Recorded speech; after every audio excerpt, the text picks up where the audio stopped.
Lumulutang na naman ang pagsilip ng Ottawa sa paglalagay ng cap sa bilang ng mga pumapasok na international students. Ito'y sa gitna ng ulat na di handa ang housing supply ng Canada sa paglobo ng populasyon.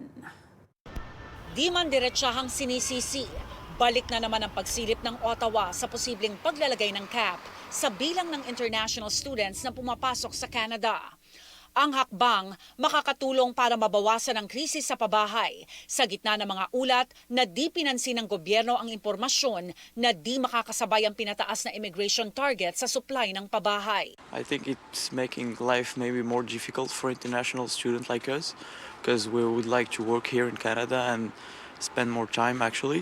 I mean, I'd love it if the cost of living was lowered, but I'm not entirely sure if a cap would be immediately useful as a sole policy. The university is basically built on international students, so if there's not enough coming in, there's not going to be enough students. Sa interview ni Immigration Minister Mark Miller kahapon sa CTV, nagpahaging ito ng posibleng paglalagay ng cap sa bilang ng mga international students na pumapasok sa Canada taon-taon.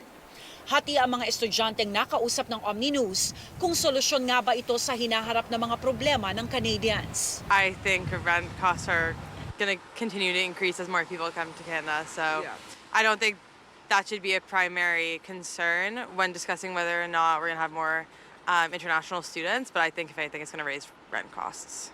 Yeah, actually, the cap would be necessary due to the fact that housing is a problem right now for both citizens and international students. And I feel like by bringing more students without having a plan to place them, you're setting them up for failure and homelessness, and that will affect their studies. It's quite an interesting time.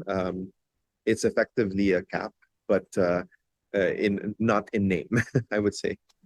Ayon sa immigration lawyer na si Lou Jansen Dangzalan, ang pinataas na cost of living requirement ng immigration sa mga aplikante ng study permits, epektibo noong January 1, ay maituturing na paglimita na sa bilang ng mga international students na wini-welcome ng Canada.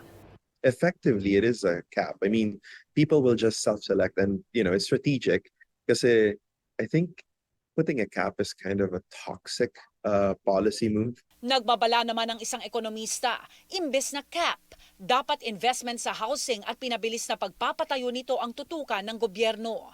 Dapat din isipin ng ating pamahalaan na kapag nag-cut sila ng international student arrivals, mga visas na yan, makaka-apekto yan sa mga local economies, lalong-lalo na dun sa mga towns and cities na mayroong mga colleges and universities. So ang kailangan gawin ng ating pamahalaan dyan, hindi lang ng federal government, all levels of government, is to actually increase the housing supply, para ma-offset yan.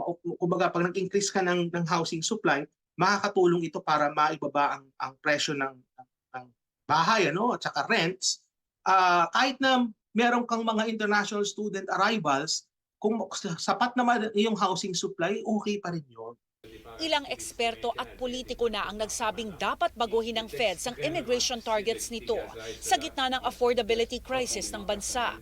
Sa report na inilabas ng mga ekonomista mula National Bank of Canada, ipit na ang Canada sa population trap dahil kulang ito sa infrastructure at capital stock para suportahan ang kasalukuyang paglobo ng populasyon.